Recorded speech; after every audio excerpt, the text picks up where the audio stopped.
Hello there.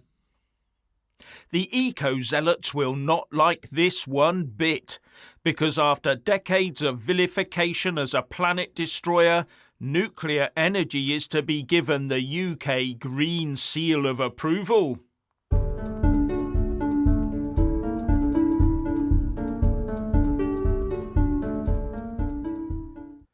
The Greens will be mobilising against this one, no doubt with their usual roadblocks and tunnels under routes into nuclear sites maybe. They've been fighting nuclear power for decades and see it as a huge threat to mankind, and in every discussion you have with the Green Zealots, up comes the subject of Fukushima. But if we ditch coal, oil and gas without nuclear power to provide the solid baseline of energy we need to power the national grid, renewables will always leave us cold and in the dark when the weather is unfavourable. But the Greens would rather see people going cold and hungry rather than use nuclear or fossil fuels to keep us alive. And one of the things holding our energy security in hock was that nuclear power was not classified as one of the clean and good green energy sources. So investing in nuclear was cast alongside investing in tobacco and weapons, with the Times saying that funds run by the likes of Legal & General and Aviva have questioned the green credentials of nuclear energy. But the UK government is about to change all that by reclassifying nuclear power as green and sustainable energy, in the hope of unlocking oodles of investment money. But you can probably bet the house on the Green lobby firing up a campaign to try and squash this. After all, if the UK public has an abundance of cheap nuclear power, then how can the Greens force us back into caves and ploughing the land with horses? But the bit here is plentiful and cheap. What's the betting we end up with the UK Tory government agreeing to a long-term contract with foreign investors to basically screw the UK citizen over? Not that there'd be any lucrative backhanders for ministers, of course.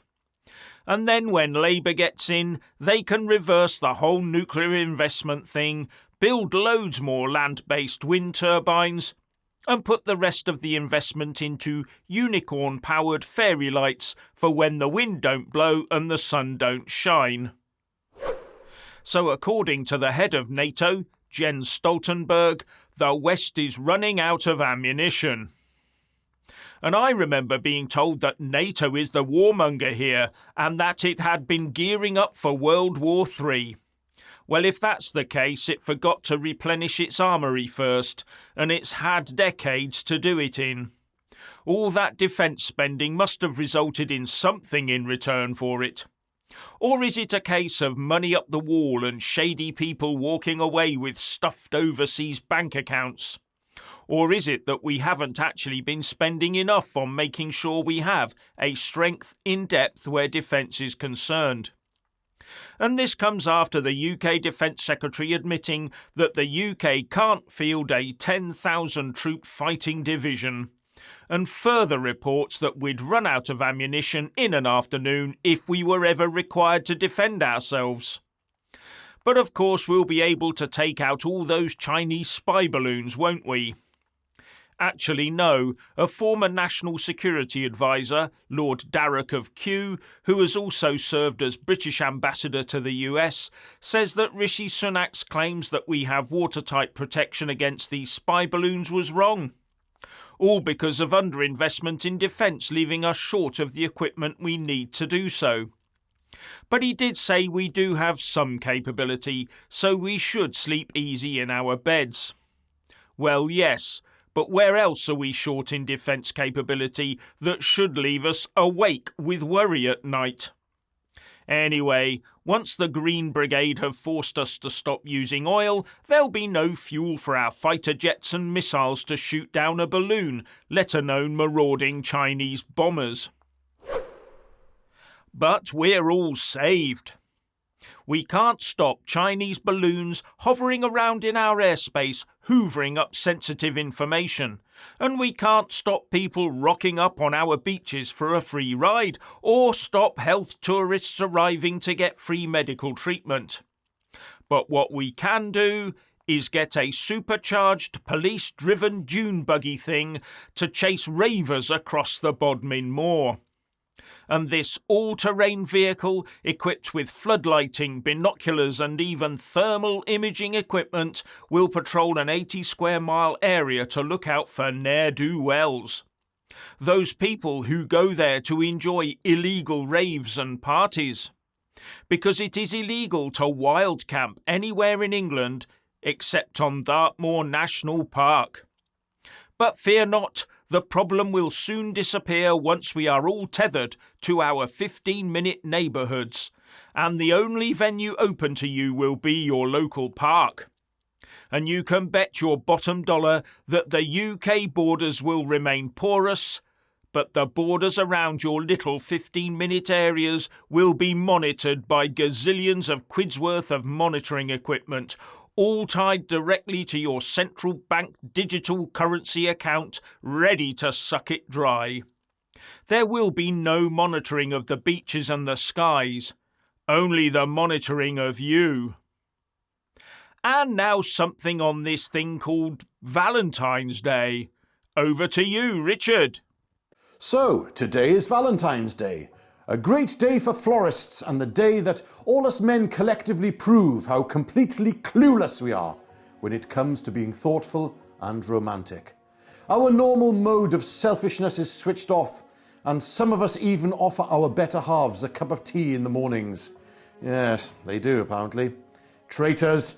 So, gentlemen, let's remember the women that put up with how brilliant we are and spend the same price on them as half a pint. Spend that money on a card from the supermarket and just grab the first one you see with a heart on it. And don't worry if it says "to my husband," just cross out the word husband and write "to my wife." Yes, present that card to your beloved and you will be guaranteed to be in her good books. As for flowers, well, why not impress your lady with a handful of grass from your garden, just to show what a sensitive, green-minded new man you are. Yeah, she will swoon at your feet. That's right, sir. And the same goes for the chocolates. Just say that you conscientiously object to buying chocolates because they are bad for the environment. Just as eating out in restaurants is also bad for the environment, so you don't want to be doing that. Oh, she will love you. Now, we all know that women love watching sport on the TV, so don't forget to make a playlist of all your favourite football matches from the past 10 years ready for tonight. Get it ready. And have it there to put on straight after you get tonight's kebab for the meal. Get the lager ready and don't forget to make the effort by wearing your team top with tracksuit bottoms. Just that she knows how much you love her. Well, with all that in place, you can be assured to have won her heart all over again. And if you gaze across at her at half time from your side of the sofa to see her messaging her friends, you know, that's right, you know she will be giving you a glowing report. I personally don't buy into any of this Valentine's Day nonsense and feel no pressure to do or say anything romantic except, Deborah, I love you. Happy Valentine's Day, and thank you for making me so happy. I'm the luckiest man on the planet. Right, you lot, see you tomorrow at 1 p.m, 1 p.m, 1 p.m.